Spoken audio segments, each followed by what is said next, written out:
So the first thing if I'm using a loop, I just want to make sure like the loop maker either had it stemmed out so I can do arrangement by melody, or they did like a good job of arranging the melody in this little like section where we kind of like do our own arrangement for the drum programmer to use if they want to. For Stum, this sample goes crazy.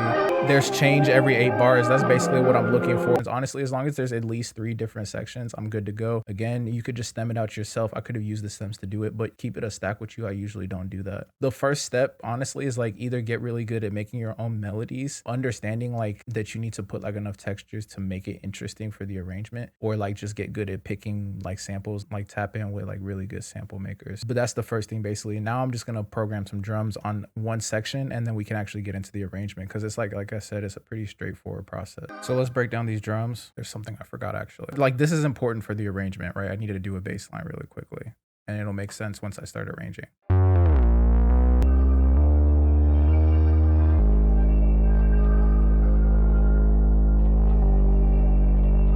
The arrangement style that I've seen pay off the most is just like arrangement using the elements that make your beat, right? So it's important to like structure using the melody and actually using the drums. Seems intuitive, but like let's actually walk through it. I just arrange in groups of 16s, but then if you wanted to look at it at a more macro scale, it would be 3 groups of 16s making 148, and that is one arrangement, and then that arrangement gets duplicated over. So like let's actually get practical with it for a second. So for the first set of 16, I'm thinking just intro, right? So just for this intro, I'm already knowing that I want to have all of the frequencies coming in from that melody. So I'm gonna turn off the high passing EQ right there, but it's probably only gonna be for that part. And then as we get into the second 16 of second 8 of that first 16, it's bass. There's a change in the melody. That higher frequency goes out, that higher texture, which again, shout out to Stum because he absolutely snapped. It's always easier when you didn't make the melody if you're working with someone who did a really good job with the melody. Anyway, it drops in, a sound drops out, the bass comes in. That's important. Now you could look at this like the first 8 is intro and the second 8 is pre-chorus. Again, I'm not really thinking about it like that, but like an artist can use the template like that. And that's the kind of point I'm going for, right?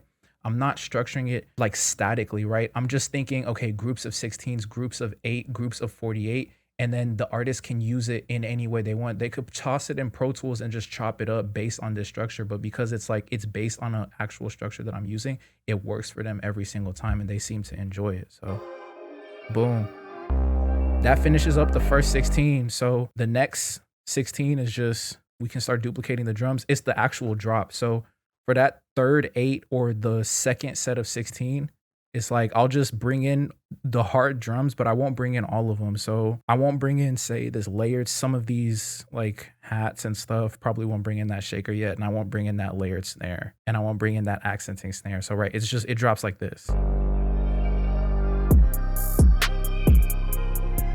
Right, so it's like a hard drop. It's a hard drop, but then watch what happens for the second 8 of this second 16 when the rest of the drums come in.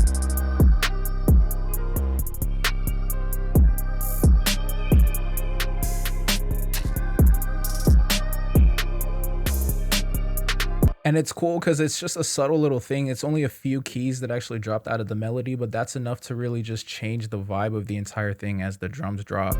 It's just more minimal as more drums come in, and that's why I love when sample makers do a good job on arrangement, bro. Just makes my job easier. So then we're on to this last 16. So right here, I just want to do something to signify like that it is the last 16 for me. That's how I'm thinking about the arrangement. I'm not really thinking about the artist. I'm just thinking I want to do a good job of my structuring in general, so the artist has an easier job using my beats as a template, because that's really all they're doing. They're using the beat as like a musical template to write poetry too, right? So like structure is important, but it's like not the thing that we should obsess over the way I used to believe it, basically. So anyway, I'm just going to do a simple beat cut, right? Boom, we're into the last 16. It drops. And then for that last 8, I'm gonna just pull out some drums the way I did before. So I might even do something like this to really make it interesting.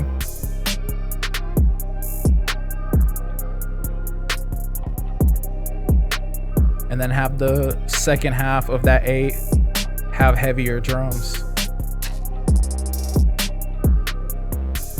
And that's dope. To like help it make more sense to you though, like let me try to like name some of the sections so you can kind of like wrap your head around it, but then also wrap your head around what I'm actually doing and see that it actually does map out to some traditional pop structures. So basically, let's make a marker here and let's make a marker here. So let's rename these so you can understand. This would be intro, this would be pre-chorus, this would be verse, or this would be chorus because we have pre-chorus in this arrangement, and then this would be verse. So 8 intro, 8 pre-chorus, 16 chorus, 16 verse, right? And that's it.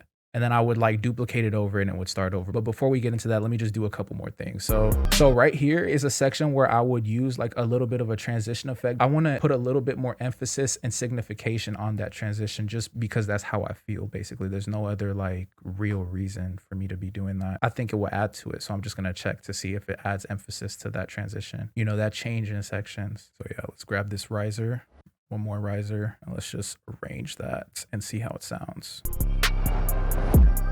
And I like that. I like that a lot. I think that's like that's literally what I wanted. That's all I needed. Nothing complicated, right? But I want, like, I'm kind of experiencing the same thing where I want there to be like a little break in the energy before we get into the next 8-bar section. So right here, I'm just gonna do a little bit of a beat cut at the end. This time it's just gonna be 1 bar like that. And then same thing here, something similar, but it's a half beat cut. That's hard, that's hard. And maybe we can add this riser in one more place. It might sound cool. Now to show you like where this sort of stops applying to traditional structure and to kind of explain why I stopped using traditional structure, even though it keeps working, is because like, look, if I duplicate this over, the structure's still good. It looks amazing. It looks beautiful. But now we have another 8 bars of intro and then more pre-chorus. So like someone might be wondering like, okay, so do I delete this and do I like slide everything over and should I edit it because now there's no intro this time? You can, and that's the whole point of like separating it into these chunks of like 8 and 16 and thinking about it in that way. But honestly, I don't even get into all of that. I don't even get into labeling stuff because that literally doesn't matter. I will literally just duplicate it over the way I had it before and I will export the beat and it gets sales, it gets placed, because like it's not really like the rigidity of the structure. It's just like the presence of structure that is important. So the point is, and we're done, you can arrange in any way that you want to, as long as it actually gets results, and it will get results as long as it has some kind of structure.